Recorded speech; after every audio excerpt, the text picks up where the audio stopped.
Pandemic unlock process के बाद यदि आप बिजनेस से जूझ रहे हैं, कोविड गाइडलाइंस मानने के बावजूद कस्टमर अभी भी नहीं आ रहे, तो इस वीडियो का अंत तक जरूर देखिए, क्योंकि कुछ मिनटों में आपके बिजनेस के वो प्रॉब्लम के सॉल्यूशन मिलने वाले हैं जो आपके बिजनेस के लिए बहुत फायदा होगा। इस वीडियो पे कस्टमर की दुकान पर ना आने के कारण के साथ साथ कस्टमर को दुकान पर कैसे लाया जाए डिस्कस की जाएगी। अब तक अगर चैनल को सब्सक्राइब नहीं किए हैं तो कर लीजिए, ताकि इस तरह के बेहतरीन वीडियो आपको मिलते रहे। इकोनॉमिक टाइम्स से मिली रिपोर्ट के अनुसार इंडिया में 2020 में कस्टमर्स फुटफॉल में 98% गिरावट देखने को मिला था और 2021 में कस्टमर फुटफॉल 80% कम है। इंटरनेट से मिली रिपोर्ट और एक्सपर्ट के अनुसार यही आशा किया जा रहा था कि 2021 में कस्टमर के आने के चांसेस बढ़ सकते हैं, लेकिन नाइट कर्फ्यू और कई रेस्ट्रिक्शन और नियम के कारण वो भी नहीं हो पाए। लेकिन आप निश्चिंत रहिए, क्योंकि इस वीडियो को देखने के बाद आप जान जाएंगे कि कस्टमर की अट्रैक्शन अपने बिजनेस की तरफ कैसे बढ़ाया जाए, जैसे कस्टमर खींचा चला है, जिसे टेक्निकली हम पुल स्ट्रेटेजी कहते हैं। वेलकम टू द चैनल, मैं मौसम सक्सेस स्टार्टअप के इस फ्रेश वीडियो पे आपके साथ वो नॉलेज शेयर करने जा रहा हूँ जिससे आप अपने अभी के बिजनेस में या आगे करने वाले नए बिजनेस में ज्यादा कस्टमर को जोड़ सके और एक सक्सेसफुल स्टार्टअप कर सके। फुटफॉल और फुट ट्रैफिक रिडक्शन। अगर आप बिजनेस की दुनिया में हैं,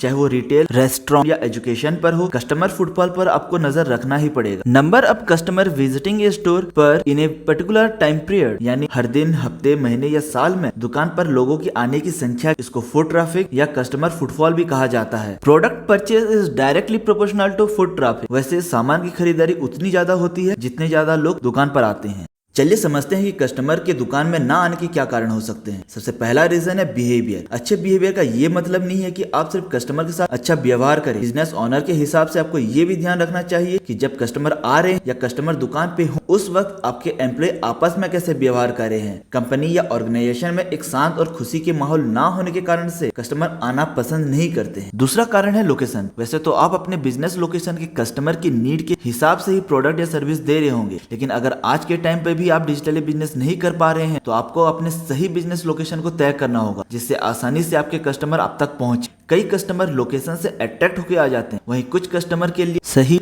लोकेशन पर जाकर सामान लाना ज्यादा मायने रखता है। तीसरा कारण है एम्बियंस। ऊपरी सजावट को ही एम्बियंस नहीं कहा जाता। इसे अगर आप समझ गए तो आप अपनी कस्टमर के सारे सेंसेस को, यानी कि इंद्रियों को प्रभावित कर पाओगे, जिससे कस्टमर को बहुत अच्छा फील होगा और वो बार बार आना पसंद करेगा। आपने देखा होगा एक चाइल्ड स्पेशलिस्ट डॉक्टर के क्लिनिक पे ऐसी सजावट होती है जिससे बच्चों का ध्यान उस पर पड़ने के कारण अपना दर्द भूल जाते हैं। चौथा पॉइंट है वेट टाइम। इंतजार करना किसे पसंद है? तो सोचिए, अगर आप अपने कस्टमर को ज्यादा वेट कराएंगे तो क्या वो रुकना चाहेंगे या किसी दूसरे के पास चले जाएंगे? कई जगह पर जैसे customer service, call centre, salon, medical जैसे जगह पर कस्टमर को इंतजार करना पड़ता है। अगर आपके बिजनेस पे भी कस्टमर को वेट करना पड़ रहा है तो इससे सही तरीके से मैनेज करना जरूरी है, वरना कस्टमर के पसंद के प्रोडक्ट या सर्विस होने के बावजूद भी कस्टमर आना पसंद नहीं करेगा। पांचवा पॉइंट है टाइम। कहते हैं ना कि वक्त किसी को भी बदल सकता है। जी हाँ, ये सही है। कोरोना से पहले किसको पता था कि एक दिन दुकान पर सैनिटाइजर की भी शॉर्टेज होगी, मास्क की इतनी मात्रा में बिक्री होगी और मंदिर, school, college, coaching centre, hotel जैसे जगह पर इतने दिन तक ताले लटकेंगे। ट्रेन, बस के साथ साथ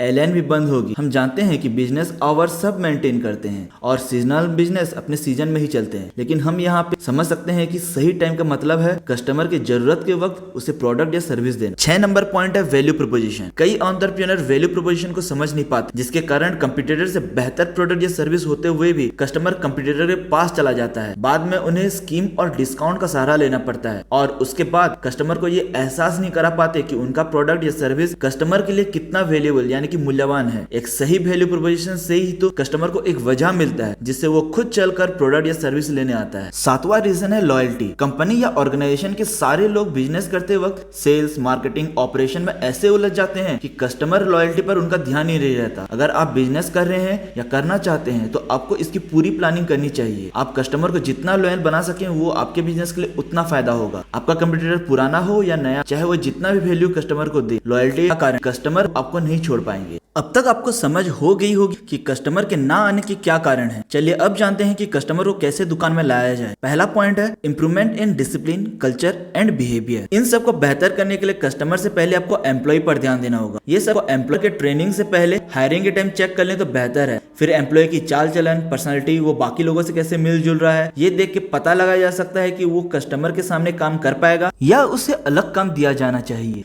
कस्टमर दुकान में आते ही उसका स्वागत करते हुए जरूरतों को पहचान कर बता दें आप उसको किस तरह मदद कर पाएंगे, तो वो जान जाएगा कि आप उसके लिए कितना सीरियस हैं और वो आपका सेवा पाने के लिए थोड़ा वेट भी करेगा। कस्टमर के इमोशन को फील करते हुए उसके हिसाब से बात करने से उससे अच्छा कनेक्शन बनाया जा सकता है। दूसरा पॉइंट है लोकेशन। बिजनेस लोकेशन बिजनेस के हिसाब से होनी चाहिए, जहां उसका डिमांड हो। कस्टमर के लिए जितना पास हो उतना अच्छा है। साथ में मिल रहे प्रोडक्ट या सर्विस का कस्टमर को पता होना भी जरूरी है। अगर आपका बिजनेस किसी ऑर्गेनाइजेशन यानी स्कूल, कॉलेज या ऑफिस के अंदर है तो उसी ऑर्गेनाइजेशन के खुलने या बंद होने पे आपके बिजनेस पर भी इसका असर देखने को मिल सकता है। जैसे कोरोना के टाइम वर्क फ्रॉम होम और ऑनलाइन एजुकेशन के आने के कारण कई कैंटीन और बुक स्टोर को बहुत लॉस हुई है। कई मॉल के फूड कोर्ट और बाकी दुकानों पर भी इसका असर देखने को मिला है। इसे शॉप इनसाइड शॉप भी कहा जाता है। आज के टाइम स्टैंड अलोन स्टोर पे ज्यादा कस्टमर दिखाई दे रहे हैं। लोकेशन सिलेक्ट करते वक्त आसपास की स्वच्छता पर भी ध्यान दें। तीसरा पॉइंट है एम्बियंस। आजकल रिटेल स्टोर और रेस्टोरेंट के साथ साथ सारे बिजनेस और बड़े बड़े कॉर्पोरेट भी इस पर ध्यान दे रहे हैं। कलर साइकोलॉजी को ध्यान में रखते हुए डेकोरेशन किया जा रहा है, लेकिन प्रॉपर लाइटिंग और वेंटिलेशन के साथ थोड़ा अपलिंग कर लें तो भी कुछ कम नहीं होगा। चौथा पॉइंट है वेट टाइम। एम्बियंस चाहे जितना भी अच्छा क्यों ना हो, लेकिन कस्टमर को कम से कम टाइम में प्रोडक्ट या सर्विस देने की कोशिश होनी चाहिए। इससे कस्टमर के रिटेंशन रेट भी बढ़ते हैं। ट्रेन या फ्लाइट की ऑनलाइन टिकट बुक करते वक्त अगर वेबसाइट या सर्वर स्लो होने से तो आप भी दूसरे वेबसाइट पे चले जाते हैं। ठीक वैसे ही आपको अपने बिजनेस के हिसाब से सोच के कस्टमर के टाइम को बचाना होगा। चाहे तो आप सेल्फ सर्विस या अपॉइंटमेंट सिस्टम जैसे तरीके अपना सकते हैं। पांचवा पॉइंट है टाइम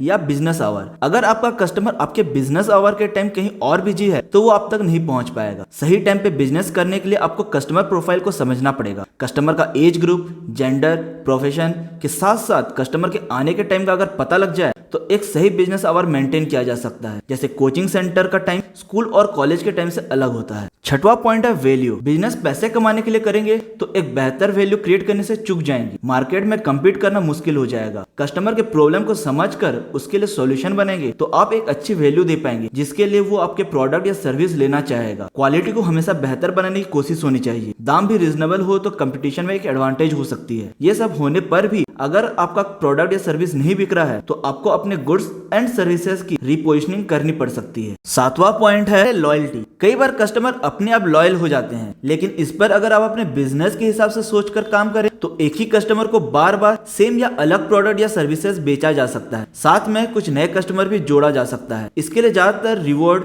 पॉइंट सिस्टम और सब्सक्रिप्शन मॉडल को यूज किया जाता है, लेकिन कई जगह पर दो कंपनी आपस में पार्टनरशिप कर लेते हैं। लॉयल्टी के वजह से कस्टमर के साथ अच्छा रिलेशन बन जाता है। फिर क्या, कस्टमर बार बार आने लगते हैं। मिल गई ना प्रॉब्लम का सॉल्यूशन। अगर आपके बिजनेस में कुछ अलग ही प्रॉब्लम है तो ऊपर आई बटन पे क्लिक करके हमारे पहले के वीडियो देख सकते हैं जिसमें 12 तरीके के बिजनेस प्रॉब्लम के सॉल्यूशन डिस्कस की गई है। आशा करता हूँ इस वीडियो से आपको पता चल चुका होगा कि आपको क्या करना है कस्टमर बढ़ाने के लिए। आप अपने आइडियाज, क्वेरीज या सजेशन कमेंट कर सकते हैं या हमारे सोशल मीडिया पेज पर मैसेज भी कर सकते हैं। इस वीडियो को अपनी टीम के साथ और उन सभी तक पहुंचाएं जो बिजनेस कर रहे हैं या करना चाहते हैं, ताकि उन्हें भी हेल्प मिले। चैनल को सब्सक्राइब करें और साथ में लाइक और बेल बटन जरूर दबाएं ताकि नेक्स्ट वीडियो की नोटिफिकेशन आपको सबसे पहले मिले। Thanks for watching. Have a successful startup.